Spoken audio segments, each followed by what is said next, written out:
AFFI is Middle Tennessee's premier choice for pest, wildlife, and moisture control. They specialize in those difficult and unique cases. You can reach them by phone at 615-300-2395. That's 615-300-2395. Or stop in at 200 Glenrose Lane in Smyrna.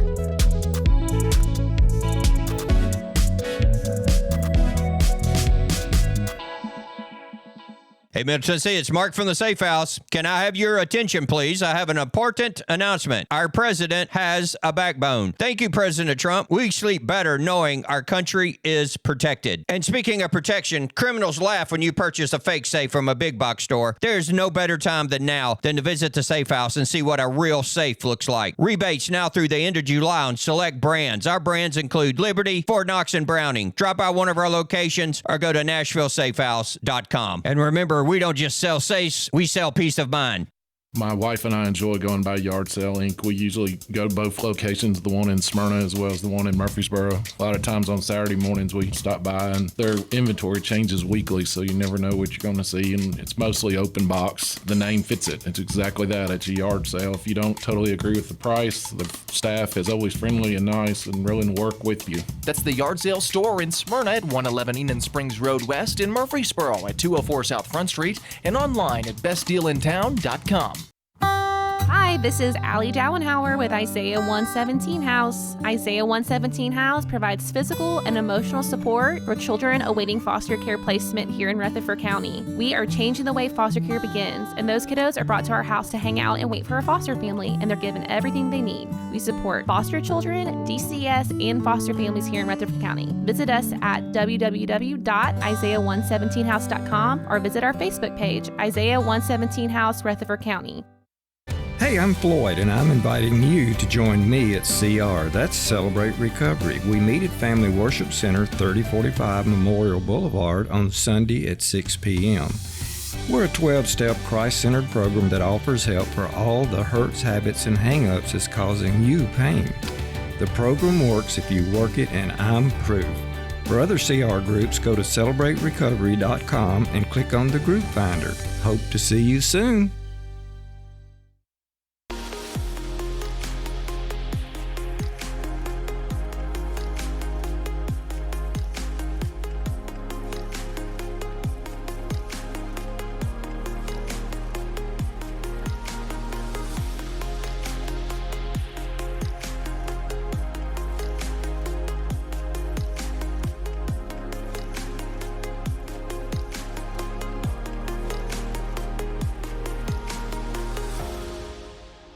This is Conversations with Mike Sparks. Are you concerned with the state of America, your state, your community? Then you're in the right place. State Representative Mike Sparks. He and guests are here to talk about local politics, history, faith, and freedom.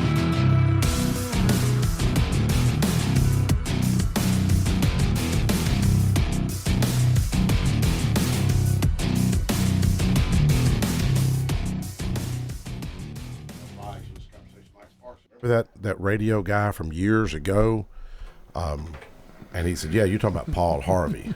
And anyways, I want to play this Paul Harvey segment that some of you young people probably never heard of, but go ahead, Connor, let's play that. If I were the devil, if I were the prince of darkness, I'd want to engulf the whole world in darkness, and I'd have a third of its real estate and 4/5 of its population, but I wouldn't be happy until I had seized the ripest apple on the tree, thee. So I'd set about, however necessary, to take over the United States. I'd subvert the churches first. I'd begin with a campaign of whispers. With the wisdom of the serpent, I would whisper to you as I whispered to Eve, do as you please. To the young, I would whisper that the Bible is a myth. I would convince them that man created God instead of the other way around. I would confide that what's bad is good and what's good is square. And the old, I would teach to pray after me, Our Father, which art in Washington. And then I'd get organized. I'd educate authors in how to make lurid literature exciting so that anything else would appear dull and uninteresting. I'd threaten TV with dirtier movies and vice versa. I'd peddle narcotics to whom I could. I'd sell alcohol to ladies and gentlemen of distinction. I'd tranquilize the rest with pills. If I were the devil, I'd soon have families at war with themselves, churches at war with themselves, and nations at war with themselves, until each in its turn was consumed. And with promises of higher ratings, I'd have mesmerizing media fanning the flames. If I were the devil, I would encourage schools to refine young intellects, but neglect to discipline emotions. Just let those run wild. Until before you knew it, you'd have to have drug-sniffing dogs and metal detectors at every schoolhouse door. Within a decade, I'd have prisons overflowing. I'd have judges promoting pornography. Soon I could evict God from the courthouse, then from the schoolhouse, and then from the houses of Congress. And in his own churches, I would substitute psychology for religion and deify science. I would lure priests and pastors into misusing boys and girls and church money. If I were the devil, I'd make the symbol of Easter an egg and the symbol of Christmas a bottle. If I were the devil, I'd take from those who have and give to those who wanted until I had killed the incentive of the ambitious. And what'll you bet? I couldn't get whole states to promote gambling as the way to get rich. I would caution against extremes in hard work, in patriotism, in moral conduct. I would convince the young that marriage is old-fashioned, that swinging is more fun, that what you see on TV is the way to be. And thus I could undress you in public, and I could lure you into bed with diseases for which there is no cure. In other words, if I were the devil, I'd just keep right on doing what he's doing.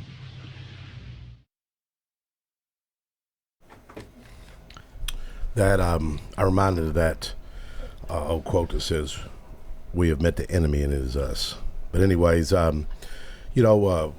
this leads me to our event that we had last night that was really probably the most successful event that I've done. We're figuring around 250 to 300 through the course of the day. Your chili cook-off.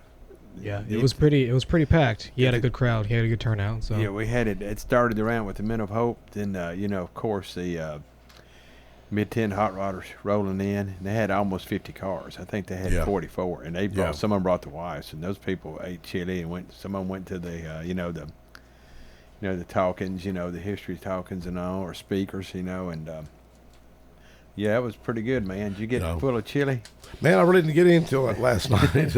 It's like our fish fry road ride. There's times I never even got to eat because I'm working, serving or something. They were looking at me funny. I told them I was carrying 2 bows, but I did get one off to Jacob.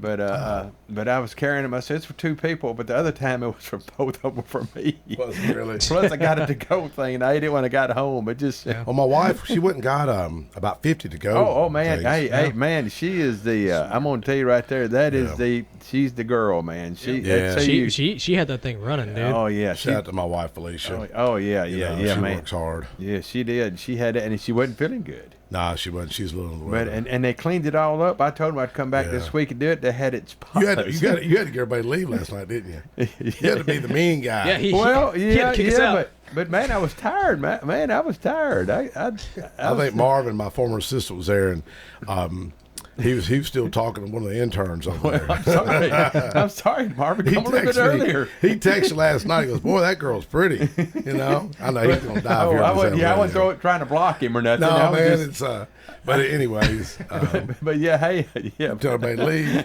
Yeah, I told him, I said, "Hey man, you tell everybody to leave, not me. You be the bad guy." Yeah, Roger said, "You don't got to go home. You got to get out of here." I wouldn't be so bad at hurting and aching and all, but Felicia said, "Roger, my helpers ain't got here. I'll help you unload it." She had all this stuff, and her bike's in a relaxing talking. Well, I'm in there with Pettis and Marty. I'm messing with you. I was in the back row. Y'all kept texting me. I was like, man. But what'd you think about those speakers, man? Did we have all stars or not? Hey, I'm Did gonna we tell have you, them all man. stars? The good Lord was with that. Oh yeah. I mean, we had some. I mean, it was a God thing because we started off. with Men of Hope. Mr. Rakes was there, our school principal. Yeah, the guy that I looked like Judge Terry Fan. When you put that out, me and Mr. Rakes, somebody said they knew who his picture was, didn't know who the old guy was. He's 17 years older than me, so thank you there, Mike. It made me feel really good. But you know, I got to share, because one thing about what I like, we got about 50 guys there. Yeah. You know, I see where this country is going. It really, really worries me. And I know that probably sounds like I'm preaching, but I was reminded of that Paul Harvey, the warning to America. We've pretty much, I mean, our jails are full, folks. Yeah. The drugs are in the streets. The next jail here is what, $400 million? Maybe more than that. 400. You can't afford your schools. Your schools are overcrowded. We've got drug sniffing dogs around the schools now. We've got metal detectors. And I noticed we had a few guys, running for sheriff there last night. They're going to have their. Well, we had everyone running for sheriff. Yeah, they're going to have their wives and their mamas and the cousins. And they want some door prizes. Yeah. Well, you know what was cool, and I'm not sure if I got all their names. Steve Spence and his lovely wife, I think it's Darlene. Kenneth Barrett. Kenneth Barrett and his wife. Mansfield. And Trey Mansfield. Yep. But we had a guy from my church. He fell last night, Tony Barton, and so somebody ran in there and got me, and people are already trying to tend to him, and he had failed, and they afraid he hit his head. Is he okay? Yeah, they look like he's all right. I didn't see him at church today. Yeah. But but Trey, it was really kind of neat because Trey helped him. Trey ran out there, and then Kenneth Barrett's wife helped him, and so you see people come, and then Sean Farash, the Trump impersonator. He ran out there with a chair. Yeah. So it was really kind of cool seeing people to come together. Yeah. But we had some great speakers, but sadly, 95-year-old Mr. Charles Jones broke his hip the day before, so we ran and I went and got Toby Francis. Toby filled in, and then we had it worked right, it really worked right hand in hand because of the guy that was there, the Robert Beck. From the Department of. We had a TDEC official. And that worked out perfect. See, I forgot his name when you were. I couldn't remember the guy's name. Yeah, but we'll talk about that. That was pretty cool. Oh yeah, that he was about the park possibly in Old Jefferson, and so this guy was there, in which we got. I was talking to Rick Hall, and Rick said that we all meet, and he has the office, a bigger place we can meet in if we want to meet sometime there. And he offered his office up. Plus, talk about that part. Well, Mr. Jones. What it is, Mr. Jones is he's saying he'll put up $2 million. Yeah, he said it on the radio. And without blinking, he said it hit a couple of Because times. he grew up in Old Jefferson. Verified it. And where he's. And he's written a book about that too. Yeah, I don't want to use any slang, but he's kind of hurt. He's kind of hurt. I mean, a lot of people that were moved, the farms were moved, families still were displaced. Mm-hmm. I know a lot of that went on with a lot of the dam building with TVA and all in the South, but he's saying it's a beautiful area at Old Jefferson, Original County Courthouse, county seat courthouse there. His family his dad built the farm, his house out of the Original County Original County Courthouse. Yeah. But this guy's 95. I mean, he ain't got many days left. But TDEC, I told TDEC, hey man, I got this guy. He's talking about if you bring a park, he'll put up $2 million. And so we had a TDEC official there, and I could tell he was really intrigued with what Mary Watkins talked about, and about the first African American lawmaker came from out there. The Trotiers came from out there. She's part Cherokee. So much history out there, man. Yeah. I mean, it really is. Then it was a county seat from 1803 to 1811. But it's funny that it's really kind of sad that people don't even know the history in their backyard. Yeah, but while I was thinking about it, we do have we're going to do a tour out there February the 28th. At 10 o'clock. We're going to meet out at. Yeah, he's agreed to come out, right? Yeah. The official. Yeah, he wants. Yeah, he gave me. That's why he gave me a card. Yeah. Oh yeah, we got a bunch. She's going to come out there. We had 80. I think somebody. Toby thought we had 100 last time. I counted 80. Mary has to read. Yeah. No, who's the TDEC official? Oh, it's Robert Beck. I know him. Yeah. He's with Property Acquisitions. Yeah. But I asked him. I said, "How many competing interests do you have?" He said, "Dude, I got a lot of stuff on my desk." I said, "What, 8, 10?" He acted like it was a little more. I said, "But where do you have a story?" The narrative of the Trail of Tears, first African American lawmaker. You got Civil War. There's just, and then you got a guy willing to put up some money. Yeah, Mike, if I may. Yeah, go ahead. That is a perfect place to put down a state historic park.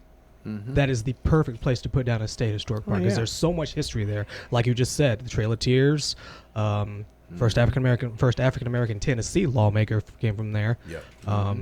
What else was there? Wheeler's right around Rosecrans. Yeah. Was up the road towards Laverne. Is that right? The Civil War battle. I'm not sure on that one, but it was. I think it happened in front of it's supposed to have happened right there in front of the King John's home. Yeah. You know. Okay. Which is up Jefferson Pike. And I say all this as somebody who did a stint in the state park system. That is a fantastic place to put and it's got a lot of mature trees out there. Absolutely, and stuff still, and it's just and you see the buttercups where the old houses used to sit. Yep. And the mayor was telling me, I hope she don't mind me sharing this, but she was saying that is their urban growth area out there. But, you got to have a bridge to get across because, you know, when they blow the bridge out, when the military blow the bridge out? It was in the 60s. 60s. And it was when they got the bridge ready over there on Jefferson Pike, the new one, which they've rebuilt it again, now. But when that went in, that's when they blew the bridges out. Yeah. When that was completed. And I've got the plaque off of one of those bridges. Well, there's still, we had it in here one night. There's still, though, a bridge over there by Parkway, right there at Harts Branch. Oh, yeah. Going, I forgot what they would have called that road. Going back there behind Burger King. Yeah. That old bridge is still there. I forgot what that road I've seen that bridge. I've always been intrigued by it. But anyways, you want to talk about our chili judges and chili winners yesterday? Yeah, I'd like to talk about our sponsors. Did we have some door prizes or not? Man, dude, you did a good job with that. No, man, you did too. Man, you're the one that got them all. Mike, I saw the video you had on Facebook, and you got loaded down, all I bro. did was ask Lowe's. Lowe's hooked me up. Shout out to her name's Kat, the manager. I hope I don't get her in trouble, but she hooked us up with. She said, "Do you want a big thing or a bunch of little things?" I said, "Man, a bunch of little things. Let everybody get a trophy. People love that, didn't Let they? everybody be a winner." But they love that. The people that got them love that. But hey, I tell you some of the places. I seem like everybody won something. I think so. Jacob, did you win anything? No. Oh, you didn't? Okay. I didn't win anything either. I won chili and some water. So, but we had Buster's as one of the gave us some. These I'm ready to offer real quick. People gave us go ahead. But Buster's here on Broad Street, Bean Brothers Barbecue, Front Street Pub, Gennardi's Ice Cream, Elder's Ace Hardware in Gillsville, Crusader Auto Works, TNT Fireworks, Heavenly Treats for You, Lowe's of Smyrna, and the Learning Center gave us a couple of. Remember what was that guy's name? Ankit Patel. Yeah, what was that? What did that? Little school. $25 gift. Something learning is something learning or something like that. And a little girl won that. Kumon Math and Learning. Oh yeah, that's right. And a little girl won my that. pastor's daughter. Yeah. So I thought that was really cool. But really, again, thanks to our judges, we had Mary Reed, Rick Hall, Judge Terry Fan, and Christy Pugh of the Mid-10 Hot Rodders. And the Mid-10 Hot Rodders showed out, didn't they? They had almost 50 cars there, man. That was it was unbelievable.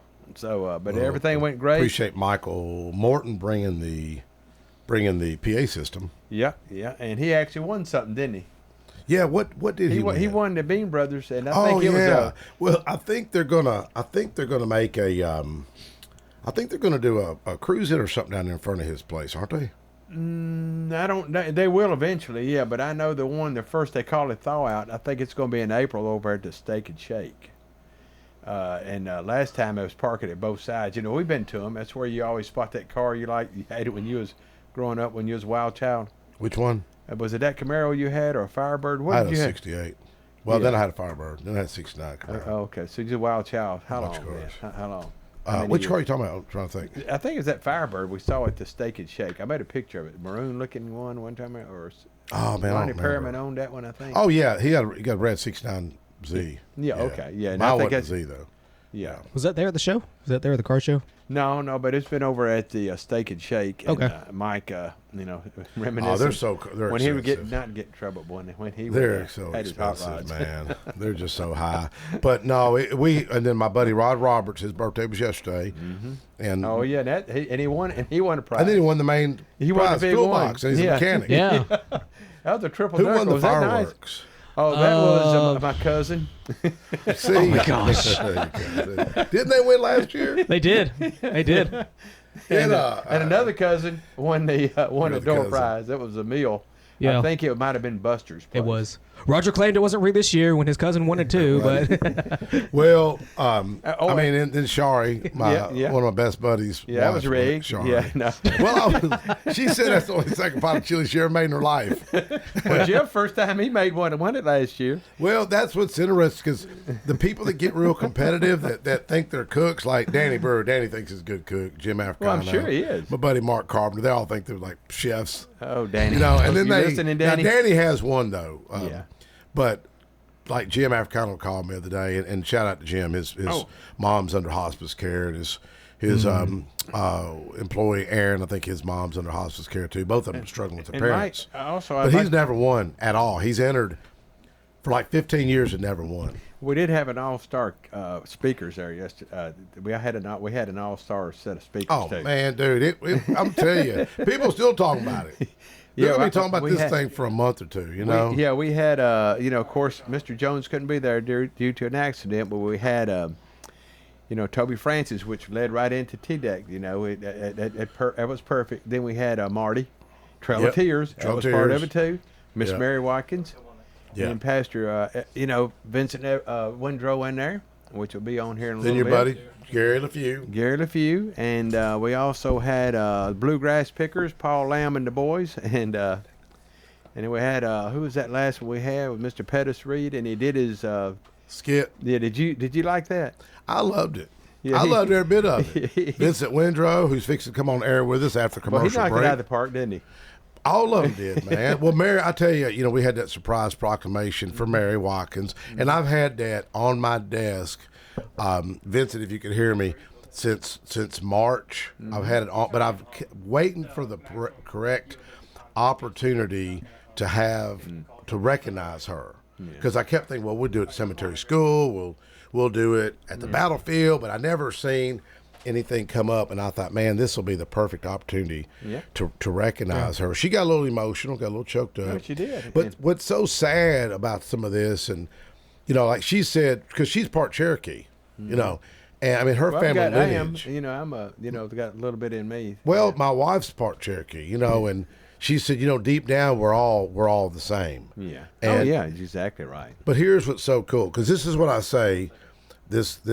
That's why I wanted to play this Paul Harvey, If I Were the Devil. If I were the devil, I'd create chaos and division everywhere I could politically. I see the dumbest SHIT going on locally politically. But didn't you... The stupidest. Let me hit on this a second. These like little 7th graders, and I can't use profanity, Bart's listening, but they're so trivial, and they're not talking about traffic. They're not talking about they're not talking about the heroin problem. They're not talking about human trafficking. They're not talking about some of the problem, addiction.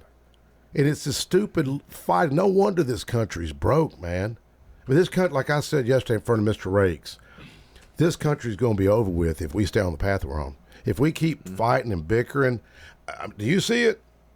I feel like I'm the only one that sees this in this nation. No, you're exactly right. But I see it in Nashville. But you didn't see it at that event yesterday. No, wasn't that the greatest thing you ever seen, though? Well, see, Scott Bro's never going to tell that story. The Tennessean will never tell that story. Phil Williams is not going to uncover great things that's happening in the community. When you see, because I've witnessed this stuff, when I see people like Dr. George Smith, his last words to me at our chili cook-off years ago, he said, he was the first black physician to be allowed Dr. President. He was actually on the board there. Hospital. Did you realize he was on the board at Sam Davis? But he whispered to me, he said, Sparks, I'm going to get you a check. And his cancer returned, and he passed 2 months later. Frank Caperton has now passed. And that's why I'm so excited for Pastor Vincent Windrow that's fixing to be our next guest to come in and talk about some great news that's happening in this community. Now, in all fairness to the media has covered it. So appreciate I shouldn't give Scott Broden a hard time, but Scott has covered it. I appreciate what Scott's doing. Scott can only cover what his gatekeepers allow him to. And a lot of times they love division. Like I said the word black and brown, and they try to make an issue out of it because I said black and brown. How does that make news? Because I said Memphis #1 for crime. That was a headline about 2 years ago. It's whatever catches your eye. Yep. Hook you. But we had such a good event, and shout out to Mayor Reed. Matt Murphy came in from another radio program, popular guy, and Sean Farash was there. Farash Yeah, well, it's actually him and it's actually Sean and Brenna Farish. Brenna, and she is a sweetheart, isn't she? Oh yeah, but I'd say, did Mike ever get your name right yet? She goes, she just laughs. Matt, I've known Mike for almost 2 years, and he still can't get my last name right. Pagel. It's Pagel. Well, Pagel, right? Matt Murphy, he goes, man, y'all's mayor is pretty. I'm like, you think Joe Carr is that good looking? What? She goes, man. I said, I bet we got. You hear that, Mayor Carr? We got the prettiest mayor. We're giving that to the in mayor the United States. Don't you think? Don't you think we got the prettiest mayor in the United States? Oh yeah. I wonder if she's listening. Anyways, it was really sweet. We had such a good time. My Kurdish buddy called me on the way to church, and he just told me, he says, man, we had such a good event last night. He said, I've never seen that many smiles at an event. And people even running against each other. Opponents. Oh, they got along. They get along. I mean, it's just so amazing. Like, Kevin Barrett and Steve Spence and Trevor Mansfield. Yeah. So glad to see them guys get along and then helping that elder gentleman. And it tells you a lot about them, though. Yeah. Whoever wins, you know what I'm saying, and whoever the winner is in that, it tells you a lot about the guy, the character, the way they handle themselves there. So you're not going to go wrong. It's a bunch of great guys there. Well, anything else on the chili cook-off? Well, like I said, I think I about got it here, and you did mention Mr. Matt Murphy, and he is on from 3 to 7 Monday through Friday. Yeah, Matt just is such a great guy, you know. But for a loose train of thought on the T deck, you know what is so cool about with Mr. Charles Jones? He's told me, said, Sparks, find me some land. He wants to build an affordable housing project, workforce housing, and to help police officers, firefighters, teachers. And after they rented the property for, say, 5 years, they'd come out with a little bit of a nest egg of $8,000 to $10,000. They can use that money. So he's thinking with vision. He ain't like little 7th grade girls griping about something that somebody said about him and complaining. This dude is 95 and actively looking for solutions. So I told him that's why I want the mayor to meet him, and I think, man, with the mayor's leadership and him, I really think they could put something together. Don't we have a great mayor though? I mean, we really do. We really got a great. I mean, you know, she's good. I'm not trying to be, you know, I know. I mean, political, but right. And she just is. She gets along with everybody. And because I had an idea for y'all, and I got to be careful with saying on the radio. I said, I said, look, you do it, you can get it done better than I could. Yeah, well, you know. Yeah, but anyway, she always steps up. You know, anything, call her for anything, she steps up and she gets along with everybody. And shout out to Brett, her husband, because he's really. I mean, you know, he's got he eats a lot of snacks now, and he don't gain a pound. I know that about him. He eats a lot of snacks. But he doesn't gain an ounce. What kind of snacks he eat? Oh, healthy stuff. Oh, healthy snacks. I don't think not counting the thin Oreo cookies that Mary Esther found up in the cabinet. But no, we just had such a great time, and it really meant a lot with all the speakers, and you know, because. You know, in my world of politics, it's like the old adage, when you got a hammer, everything looks like a nail. And there's just so much division and butt hurt. It just reminds me of 7th grade little girls, with all due respect to 7th grade little girls and boys. But I think the social media has made it worse. And I'm going to challenge those egos and excessive pride that I often know. And some of these are friends of mine. I'm not trying to put them down. But it's like, man, bring up solutions. Fight over solutions. Don't fight over spilled milk and continue to whine and cry about it. You know, we got to get over ourselves and move on, man, because this country, I'm telling you, man. In fact, I'm willing to debate anybody anywhere at MTSU. Put me in front of 1,000 I know you will, because students. you really are well informed. I'll bring the facts, man. I'll bring receipts. You are, and you know, and you'll call them out if it needs. Well, I don't mean to come across as smart aleck. It's just I worry. When you got grandbabies, man, don't it change you? Oh yeah, it changes you. Yours kind of own you, don't they? Man, they own me and my wife. Yeah, they tell us what to do. They tell us to jump. We know how high, baby. Connor, let's take a quick break, and we got Vincent Windrow coming up next. Josh Moss with Affordable Heating and Cooling provides residential HVAC and duct cleaning services to the Middle Tennessee area. With more than 20 years of experience, Josh Moss and the AHC team provide 24/7 service and take care to ensure whatever work you need done is done in a professional, timely manner. Contact AHC at 615-745-1676. That's 615-745-1676. Or go to their website at affordableheatingandcoolingtn.com. Most people know that their insurance can provide them with coverage for the many life's mishaps. But I can help you also unlock discounts, save money, and get benefits with Farmers Insurance Policy Perks. Whether we're discussing home or auto insurance, I am here to help you understand these great perks. Call me, Mark Lewis, at 615-625-7070 for a quote, and you can get a whole lot of something with Farmers Policy Perks. We are farmers. Bum, bum, bum, bum, bum, bum. Not available in every state. Only available at select Farmers branded policies underwritten by Farmers Truck or Fire Insurance Exchanges or affiliate. Want a flawless look without the wait? Step into the Vanity Zone in Smyrna, where upscale style meets everyday convenience. Specializing in precision cuts, color services, waxing, and more for men, women, and kids. All delivered by highly trained stylists with an eye for detail. And don't miss the signature hot towel refresher, the perfect finishing touch that leaves you feeling clean, relaxed, and ready for anything. Walk in or book now the Vanity Zone in Smyrna. Looking your best is always in style. At Dr. Automotive in Smyrna, from oil changes to major engine and transmission repairs, we've got the cure for your car. Let's hear from customers of Dr. Automotive. He does a good job. He lets you know what's going on and doing it at a good price. Danny does a lot in our community, so he's very involved and invested. I recommend family, friends. Danny is spot on because he'll suggest what I need to do, and of course, I've never had an issue. For quality care you can trust, visit Dr. Automotive in Smyrna. We've got the cure for your car. AFFI is Middle Tennessee's premier choice for pest, wildlife, and moisture control. They specialize in those difficult and unique cases. You can reach them by phone at 615-300-2395. That's 615-300-2395. Or stop in at 200 Glenrose Lane in Smyrna.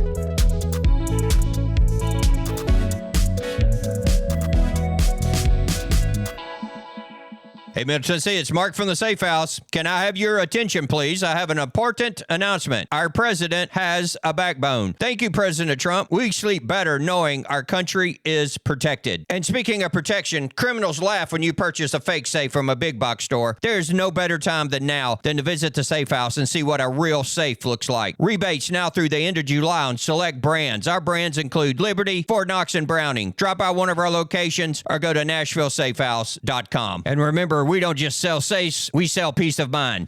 My wife and I enjoy going by Yard Sale Inc. We usually go to both locations, the one in Smyrna as well as the one in Murfreesboro. A lot of times on Saturday mornings we stop by, and their inventory changes weekly, so you never know what you're going to see, and it's mostly open box. The name fits it. It's exactly that. It's a yard sale. If you don't totally agree with the price, the staff is always friendly and nice and willing to work with you. That's the Yard Sale store in Smyrna at 111 Enon Springs Road West, in Murfreesboro at 204 South Front Street, and online at bestdealintown.com. Hi, this is Allie Dowenhauer with Isaiah 117 House. Isaiah 117 House provides physical and emotional support for children awaiting foster care placement here in Rutherford County. We are changing the way foster care begins, and those kiddos are brought to our house to hang out and wait for a foster family, and they're given everything they need. We support foster children, DCS, and foster families here in Rutherford County. Visit us at www.isaiah117house.com or visit our Facebook page, Isaiah 117 House, Rutherford County.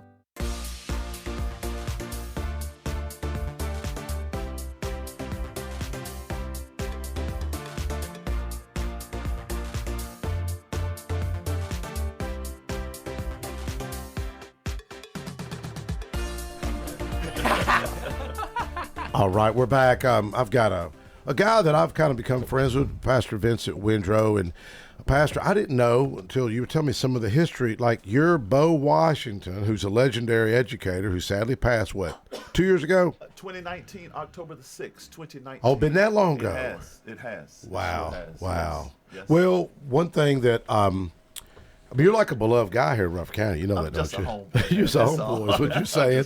I'm just here. A lot of people didn't know, like I knew Bo because, she was, growing up back in Smyrna, we really didn't have a lot of African Americans around. We really didn't. And she was like that trailblazer, if you would. And she was a beautiful lady and had that. Was it a maroon Firebird? She had a maroon Firebird. She had a Trans Am. She had a Camaro. She always liked those cars. Yes, she did. Yeah. Yes, she did. Because that's when, Pepper Young. back then, you had the Rockford Files. Yes. Remember that TV show? Yep. In fact, there's a picture I found near Chicken Pike, the underpass. Yep. And there's a fire in the background. It would have been back then. That would have been the Smyrna Raceway where Nissan is. Mm-hmm. And you see a Firebird in the background in the picture. And I've often wondered if that was her car. You know what I mean? Because Smyrna was so small. It was small. It would have teeny tiny. Yeah, sure. And so, tell us the history of you and Bo and how you got connected with Cemetery School. Oh, sure. So one, thanks for having me. Anytime. I appreciate the invitation. So, Bo Washington and my mom were first cousins. They were daughters of siblings, and so we lived with my grandparents, my mom and her parents, and I was born on Old Nashville Highway in the cemetery community. Yeah. Right? And so Bo was there because her and my mom were friends and first cousins. So she was there at the house when I was born. She helped my mom give birth to me, and she named me. And then Bo didn't have any children. So Bo took me in, and I lived with Bo for a number of years. And when she started teaching at Smyrna Primary, I went to school. She took me to school with her. So I went to Smyrna Primary in kindergarten and first grade. Okay. Yeah. So let's see, how did you say? I ain't telling you. You ain't telling. Well, you graduated high school. I ain't telling you that. I'll figure that We can one do out. math. I'm looking at your bio here. I'm trying to find. I'll be 60 next month. So here's about it. You and I were in school together then. Really? When I was in the first grade, then you would have been in second or third. Who was your third grade teacher? Second grade teacher. Then I went to we moved to Murfreesboro. So I then went to McFadden. Okay, so what year were you at Smyrna Primary, kindergarten and first grade. All right, who's your first grade teacher? Mrs. O'Neill. O'Neill, okay. Mrs. Neal. No, okay. Mrs. McNeil. But that's who that was. Okay. Yeah. I don't remember her. So you would have been. We didn't have kindergarten when I was. Did you have kindergarten there on site? Oh yeah, had kindergarten on site at Smyrna Primary. Okay. Yeah. But you're 69. Anyways, I love you, brother. I believe in forgiveness. Okay, I'm gonna turn the other cheek. Anyways, is it 7 times or 70? How many times? Oh, that's 20. Infinite number. Is it infinite? Yeah. But anyways, one thing that you started with on this. See, I was at. Frank Cameron is one that got me involved in the Black History. Okay. And then that's how I got to know Dr. George Smith. Got you. And then, it's almost been a God thing, but it's been a few years. It's like taking, even if you look at Joseph in the Bible, Joseph's, miracle didn't happen. I mean, he was in prison for years. His brother sold in slavery. Then God had the plan. You start thinking, how does a loving God allow this kind of suffering? So you see the fruit slowly working itself out, even though you're seeing losses like Dr. George Smith and others, and Frank, who I greatly miss. But Frank was out there at Edith Moore's house with the old shack, cleaning that thing out with a swing blade. Okay. And I got my buddy Kelly Butler to come out there with about $1,500 worth of equipment and Husqvarna equipment. We cleaned a lot of that up. But the school, so you're passionate about the school because you lived there. You've lived it and seen it. When I lived with Bo, I lived about 50 yards from the cemetery school. So when you pull in, you're to the left or are you to the right? Pulled in to the right. You're to the right, okay. Yeah. So Bo went to cemetery school. My mom went to cemetery school, right? Wow. My mom's grandmom went to cemetery school. My mom's father went to cemetery school. They were born and raised in a cemetery community. How many people do you think really get this, really understand this? Because I'm going to be honest with you. I had Terica, my former intern, I talk about weird coincidences. She just happened to interview me about Edith stuff. Then she got interested and she was at our chili cook-off last night. And she come to my Rotary Club and mentioned cemetery school. And it got a lot of people. I could tell the people's interest started perking. Sure. But a lot of people, it's like old Jefferson. People don't know this. Right. They don't know cemetery school. Well, I think part of it is that the story has not been told as frequently and as intentionally as it could have been. Yeah. But But we all love stories. Stories inspire Amen. us. Stories connect us. Yes. Stories help us to see ourselves in the context of the world. And the story about Cemetery School is one of resilience and hope. Yeah. And taking what you have and making what you want. Do you think hope's real? Oh, I know hope is real. You know? Yeah. People got to have hope now. Yeah, for sure. I mean, sadly, I was talking to a guy last night running for sheriff. We were talking about people being incarcerated. I mean, the people that have turned their life around. People got to have hope, but that's why I say the system's broken. Sure. They don't want. I'm telling you, man. They don't want solutions. That's why we got a $400 million jail we got to build. That's why our prisons are full. That's why you got such broken homes. That's why you got addiction running rampant. It's money. There's no lobbyists, man. Come Nashville, there's a book of lobbyists. It's 58 or 68 pages of 5 people per page. No, there's not one person lobbying for these things. And I know you're a pastor, and I'm not trying to be sarcastic, but I'm telling you, man, the church has been silent.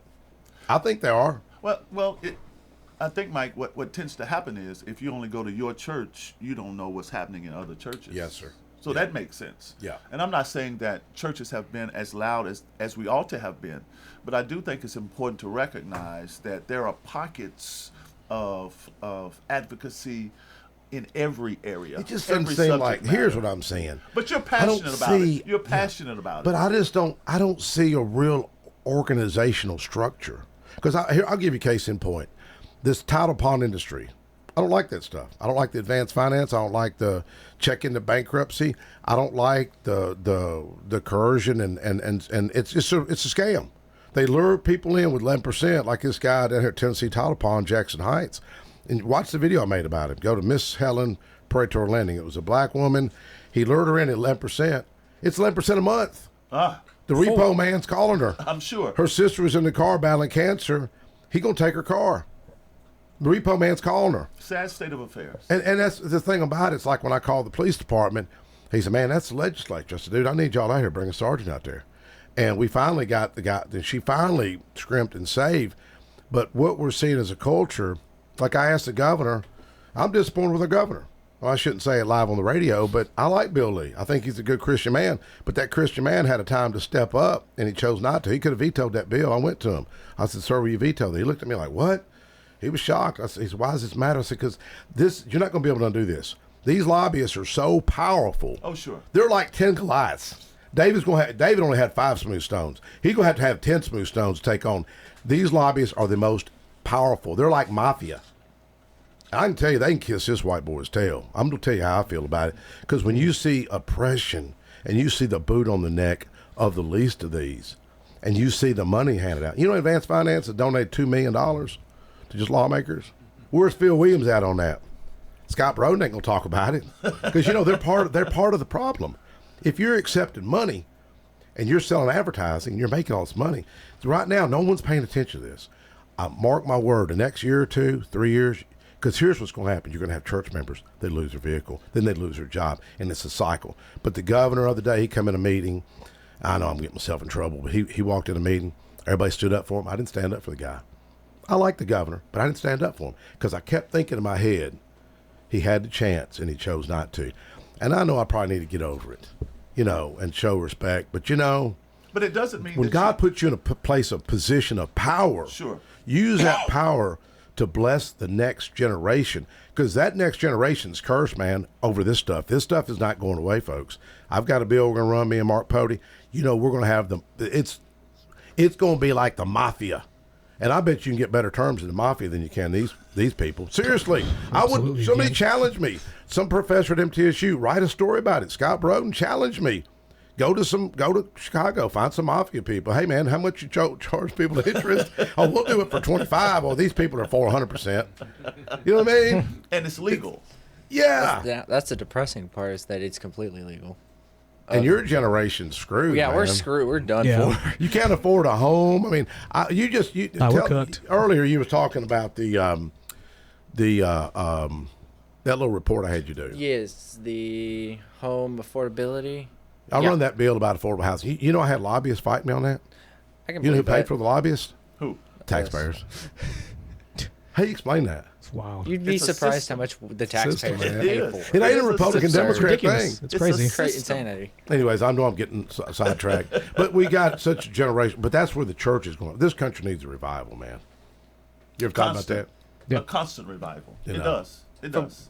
It does. From what reports have said, Generation Z, especially among men, have surged in going back to church. Oh, yeah, absolutely, we have.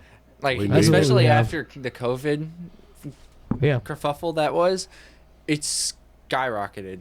Well, it's because they see what has actually been going on behind the scenes. Right. And so I'm not going to take up too much of Mike's time. But yeah. No, you're okay. No, I was just wondering. No, because if I get going, I'm going to start saying something, and it's going to get us kicked off the air. Well, if going back on that, Josiah, am I saying this right? Because my pastor really hit his message, and shout out to Brother Shelby, Pastor Shelby, for coming in last night and praying.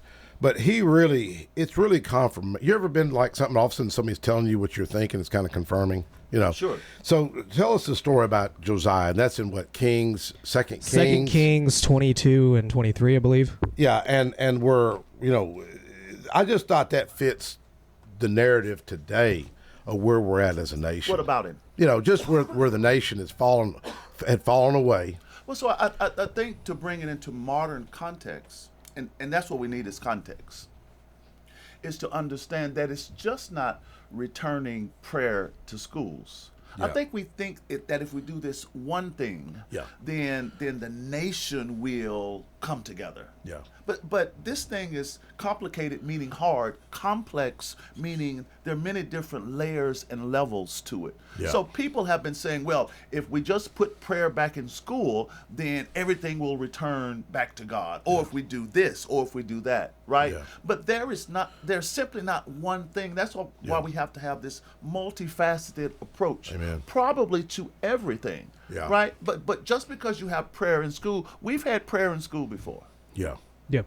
And What about forgiveness? And there was still lynching. There was prayer in school, and there was still separate but unequal. Prayer has been in school. So just because you have legalized prayer in school doesn't mean it's going to turn the hearts I think most would agree of people.